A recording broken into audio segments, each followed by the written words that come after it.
Support our own Gambian Foundation. This is the first of its kind.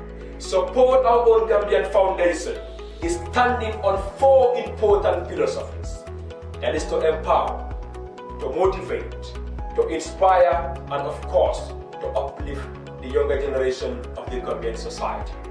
We are delving deeper into social norms, cultural heritage, and of course, problems affecting our cultures, norms and values. I am going to be your host on the Influencers Program. The Influencers Program will bring you young influential people in this country that are eloquent, have experience, and have been inspiring the younger generation.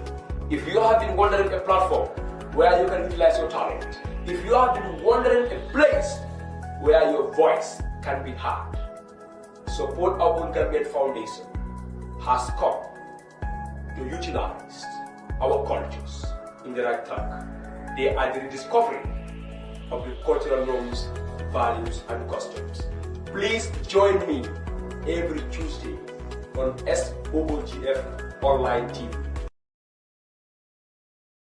Our own Gambian Foundation, the home of hope and optimism, and this time is advertisement time. I am your advertiser, Abdou Komma, and this time is with Pfizer Foods and Chicken Processing. Pfizer Food and Chicken Processing is located at Senegal. They can offer insightful food products. If you need red wonder, it's available. You need bitter juice, it's available. Yellow pepper sauce is also available. They offer all the types of food. Coconut strawberry is also available. Kava is also available. Pfizer Food and Chicken Processing gives you all the types of food with a very convenient price, and of course, the diet that you desire. All of you deserve the food that is nutritious, and of course, that contains a balanced diet. Pfizer Food and Chicken Processing, located at Senegal, roast now and have the production, the food with a convenient price, and of course, with a nutritious diet. I am your advertiser, Abdou Komma, on support our own Gambian Foundation, the home of hope and optimism, where we uplift genius, not creative minds, and of course, empowering people in the area of entrepreneurship and every area as far as empowerment is concerned.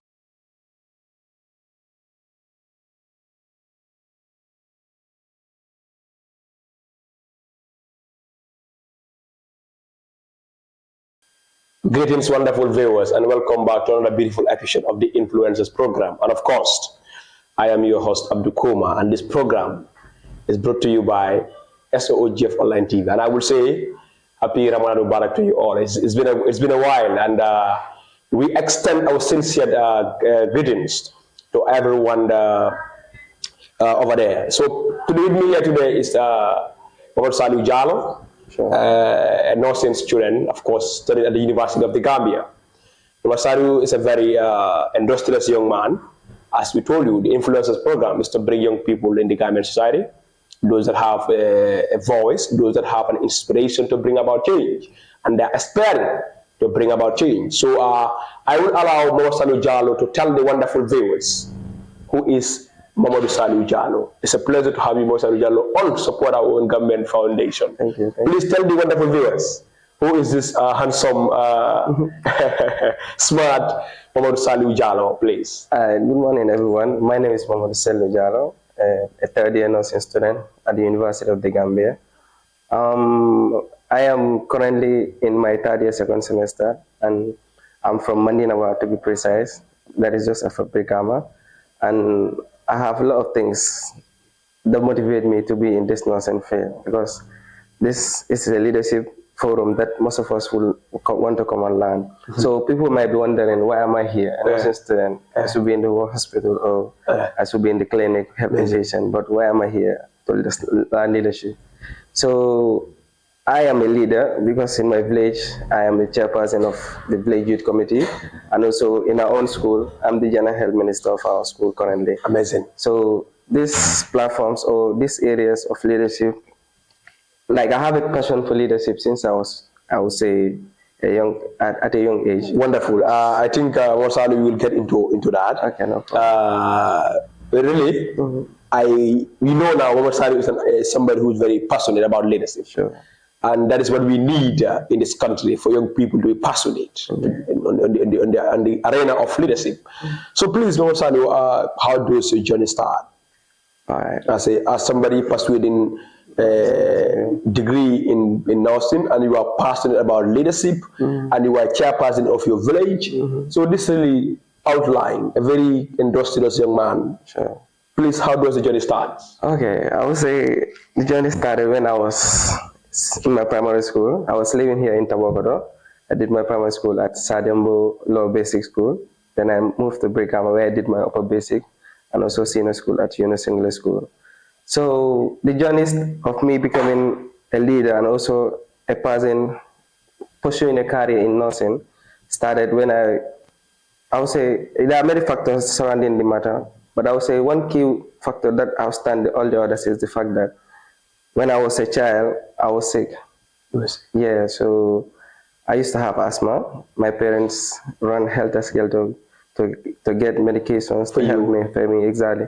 So I have this connection with the nurses, with the doctors in the ward, and I really felt that if they're trying to help people like me, why not I also contribute my quota in the community to also help other people as well. Amazing. So I would say this is a key inspiration that that's true. Exactly, that's drive me to become the pursuing a career in nursing. Oh, this is a very, very insightful and amazing outline, because you see, like they would say, something must inspire you as a young leader before you venture into any arena or any discipline.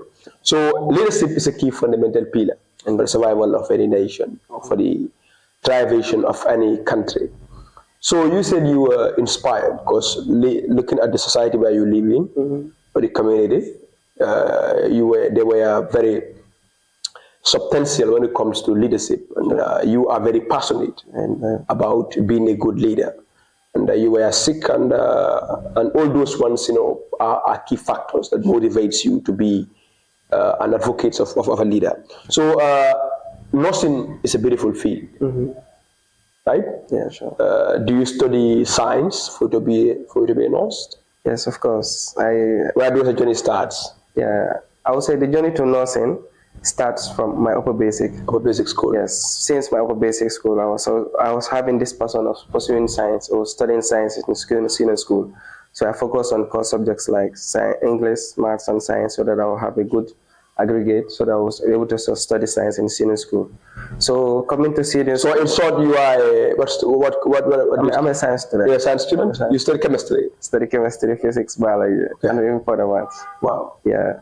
So I came to high school, did science, and here I am in the nursing field today. Wow. So you're in your third year? Yeah, I'm in my third year. So what do you want to be after studying nursing? Is that a rhetorical question? Or really nursing? You want to be a nurse? But maybe there is some people have a different view. Yeah. Some people go and study nursing not because they want to be a nurse. Yeah, sure. Because they just want to, our styles. Like they said, the money is in the marketing. Marketability of the course is what not even aspiration.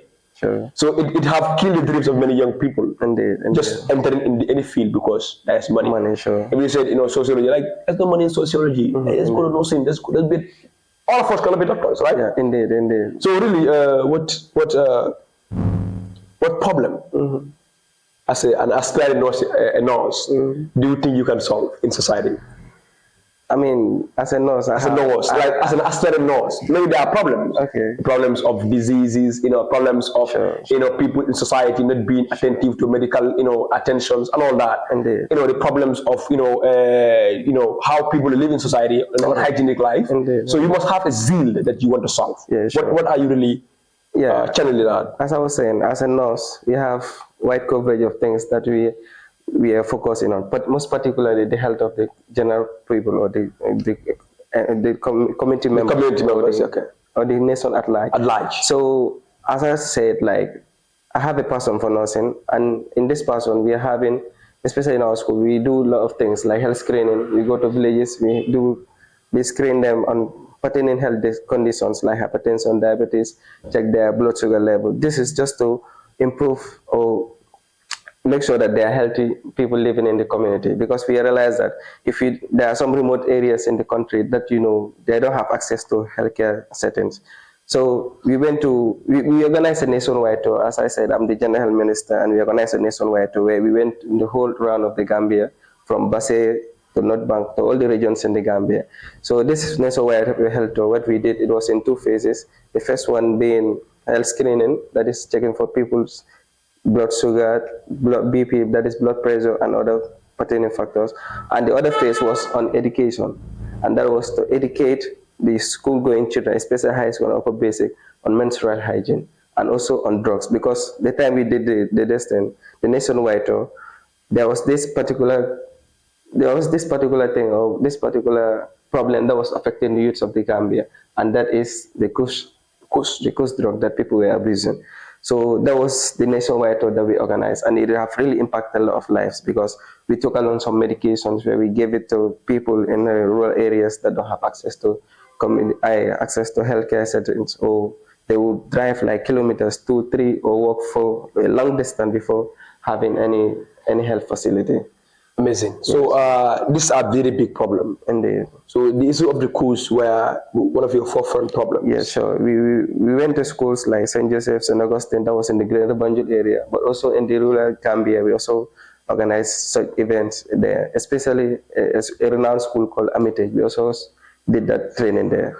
So we will gather all the students, explain to them the components of KUS, what is KUS made of, how it originates from Sierra Leone to the Gambia, and how it is affecting the lives of the young people of this country, and how they can protect themselves from using the KUS, and what are some of the key elements or the dangerous elements that are embedded in this KUS that is causing harm, like hallucination and drowsiness, these symptoms we are seeing with people that abuse KUS. So that was the KUS, and you people did justice to that. Yeah, indeed, we have tried out now the issue of the KUS now. Yeah, it's drastically reducing. So we need sensitization at a time. Yeah, so you people were doing that as aspiring nursing students. Sure. That is a very wonderful accomplishment, because at least now youths are taking the advice. Indeed.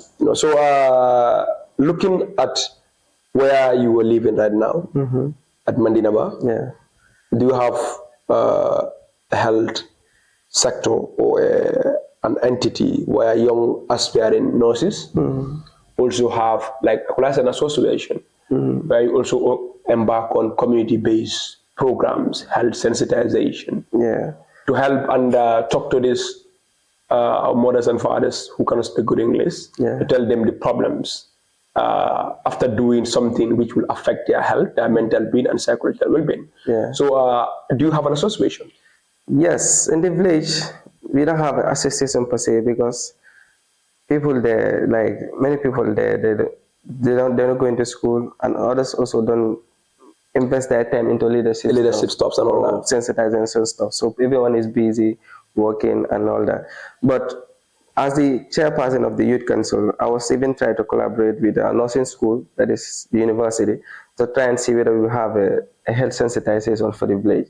The village is currently having a hospital that is owned by Buffalo. So it's a private hospital, I would say. It's not a government hospital. So you were talking about you have a private hospital at your village. Sure. That is not favorable to the poor and the ones that cannot afford it. Indeed. So that also is a problem. It's a big problem in the village, because most of the people cannot afford it, as you said. So they will have to use other means like paying fare, going to Brikama and other health centers that are very far apart, so that they can have access to healthcare. So that is also a major problem or a challenge that the village is facing. So that is, I would say, those are some of the factors why I even take up the leadership in the village, so that I will change the way of life of people in the village, and also change the environment that I'm living in. I think that is a very inspiring one. Or looking at the environment you live in, you see the environment. You need young people there to bring about change. Sure. So I think in the future, like currently what you're doing, like you are making, you were trying to make some collaborations with other associations, health associations, to interlink them with your village, so that this culture of socialization will be a prominent issue there, right? So meaning you were saying the government need to invest more on places like your environment. I would say that, because I would say we don't we only have a nursery school. Imagine a village. A nursery school. Only a nursery school. We don't have a primary school. We don't have a senior school. And if our students or our village people need to go to school, they walk like distance, like 1 or 2 kilometers to go all the way to Clora, or sometimes pay fare to come all the way to Brickham just to have access to education. So I would say there are a lot of things that need to be done in the village, and if the government or any other person can help us, it will be really of a high level. So you only have a nursery school? Only a nursery school. What is the population of you? Population is around, I would say 2,000 to 1,500 people. Wow. Yeah, sure. So most of the people there, they have to leave the village, travel other place, go and to and fro, becoming. Sure. Just like you, that's how you did it. The same thing I'm doing, traveling from Maninawa to Banjul just to have classes. But that is very expensive. Indeed. What can we do? So this is a problem, as maybe there are people watching, and inshallah, if you also, become successful in what you're doing, indeed. At least you also have a job to do, sure. That is to change the environment and the leadership role. Sure. So you talk about the challenge. Yeah. This is a challenge. Yeah. Indeed. And what other challenge really is the village facing? Do you have too much educated people in the village? No, we don't have that in the village. As I was saying earlier, people in the village, like, all they care about, or all they're worrying about is food to eat. And let's say, the place where they stay, their home, the comfort, if that is okay, then that's fine. They're not thinking about the whole village, how to develop the place. And we don't have much educated people, I would say, because the educated ones do travel and go to work. So when they come back, they're very tired and all that. Some are not even staying in the village. Some transfer to other places like here, Latikunda and the Greater Banjul area, so that they'll have access to the place that they're working, and usually go home on weekends. So we don't have this, I would say, we don't have people, educated people that are staying in the village and trying to see ways to develop the village. Yeah. So that is a key problem. Indeed. So meaning we need to have people, sure, who also will reach back to their village. Yeah, sure. Because when we want to say the government, we also want to talk about the people. Exactly. Because there are people that also land there. The problem of your village is lack of healthcare facility, sure, lack of inadequate sensitization. Well. Education is a problem. Yeah, sure. If you reach to the state, what you could have done is to at least make that collaboration. To at least reach back. Even you cannot do entirely the problem, solve the problem, yes, but you can mitigate the problem. Yeah. So this is a good example. Then I know you also, when you are there, you will not also live there and go and say that. Yeah, I will try my best. So we need to be particular about problems, sure, and we are the young people of this country. Yeah. So healthcare is a key factor. Yeah, sure. It's a key element to national development, and everybody, every section of government society deserves good healthcare. Sure. How about, do you have proper water conditions? Do you have proper waters? Do you have electricity? Yeah, for water. Potable water? Yeah, we haven't accessible potable water. Yeah. You have boreholes? Yeah, we have boreholes. That is not a very huge challenge, even though the taps are quite far from the houses, but at least that is accessible to water. So for electricity, there was just some part of the village, that is the new settlers are the ones that are having electricity. Because the time they were fixing electricity over there, the time most of the people have not come to the village. But now the village has expanded, and some other remote areas around the village don't have access to electricity. But thanks to this expansion that they're currently doing, some parts that didn't have electricity earlier on are now having electricity, but it's not yet like installed yet. It's just that the poles and the wires that are fixed, but hopefully before the end of the year we will have electricity. But meaning right now that you don't have electricity? Yes, especially even our house, we are using solar energy. Solar energy? Yeah, sure. Yeah, so you also empower the people to come and charge their phones? Yes, most of the people, especially people that cannot afford solar, they come to our house, charge their phones, their batteries, their lights and stuff like that. Yeah. Wow. So this is beautiful, So currently you are in your third year. Yes. We'll be graduating next year. For next year, inshallah. So you want to leadership is a key problem. It's a key fundamental problem. Yeah, sure. Problem. Because you are doing nursing, yeah, and you were saying you're going to be a leadership. Yeah. Okay, MAMADOU JALLOW, you see currently you are also attending this program, this mentorship program here right now, right? So what motivates you to come to this program, this mentorship organized by Support Our Gambian Foundation? Yeah, as I said, I'm a person that is very keen in leadership positions and also to develop the place that I'm in. So even though I'm a leader in our school and also in the village, I deem it necessary that learning never ends. So I saw the flyer about support your own Gambia Foundation, that they are organizing leadership training. So you also want to boost yourself. Exactly. I said, let me come and learn something new from other people. Yeah. So I would say that is the main motivation, because I always want to improve myself. Because no one is good, no one is perfect. So no matter what you think you know, you still have need to learn. That is wisdom, you know. Exactly. So that's the reason why I decided to come. Even though it's on Sundays and it's kind of hectic, but I will try my best. Come here all the way from the village to here just to come and learn. Yeah. That is massive, you know. Sure. That is so huge. Indeed. That is why knowledge is key, and anybody that defeats you in that side, you know, you run for the rest of your life. That is true. Yeah. So this is good. So are you aspiring that, you know? Are you thinking after your mentorship here? What impact would I have? do you think this mentorship will have on you? Or already, what impact?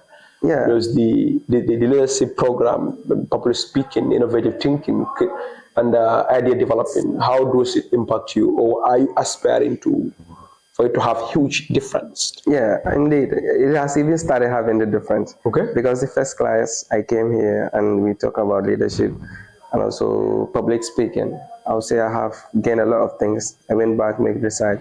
I also have gathered a lot of things that I will have improved on my speaking abilities that I had before, and also some of the leadership skills that I had before. So if I'm done with this training, I hope to improve a lot, especially in my village, which is very particular to me. So I will try and organize organizations or structures or clubs in the village where we are going to teach young children or young students or people that are concerned about the village on how to improve the village. So ranging from education to the health sensitization and many other factors or problems we're facing in the village, I will try my best to inspire people, teach them the little that I've learned from here and other places, and as well try to improve on their livelihoods and also improve the general condition of the village. Wow, so that is after gaining the knowledge. Wow, this is so wonderful. This is what the leaders have to reach back to their people. Yeah, sure. And I'm very, very inspired that you are really somebody who is thinking about learning and going to apply to your society, because you know the kind of society you live in. They need you. Indeed. They need you a lot, and you need to reach back to them. You need to establish associations. You need to enlighten them. You need to tell them about leadership. Sure. You need to change the narratives, and I'm sure you can do it. Yeah. Mr. JALLOW, this has been a very wonderful discussion. I don't know. Yes. Okay, a challenge. You talk about challenge. Yeah. So what solution do you think can be profound to the problems of the lack, the inadequate healthcare facilities people are facing at your communities? What solution can be done? Yeah, for the solutions, I would say the government can really chip in and help us, because if you're talking about healthcare in the Gambia here, we know most of the time it's controlled by the government. So if the government can establish a health facility in our village that is owned by the government with medication and drugs and also healthcare, proper medication, that will really help. Proper, healthcare facilities. Exactly. That will really help the village a lot. Yeah, because I would say for a fact that private hospital, most of the people don't go there. Because it's expensive. It's expensive. So unless if people are having emergency that there's no other way, and they'll remove the last matter of life and death. Exactly. That they need to. I often hear this word that in the Gambia, if you will say you don't have money, you die. Of course, that's a real fact. So they will remove the last coffers, the money in their coffers that they have, and they will come to the facility. Yeah, so that is a concern, and if the government can help us with that, that would be really good. And the second also is the school system. School. If we can have a school in that village, because it's, as primary, I said, secondary, and even senior school. Yeah. As I said, we don't have many people that are going to school in the village due to lack of accessibility to school. Because can you imagine people working days, working hours just to reach to the school that they need to learn? That would even discourage them from going to school. So this is a challenge we are facing, and if we can have a school in the village, it will encourage a lot of youths or young people to come and learn, and also think of ways of how to develop the place. MAMADOU JALLOW said they need proper healthcare facilities. They need accessible education, affordable education. They need schools built in their schools. A young man, third-year student at the University of the Gambia, a concerned student talking about how to bring about change. A young man who is very particular about leadership. He is learning just to go and reach back to his people.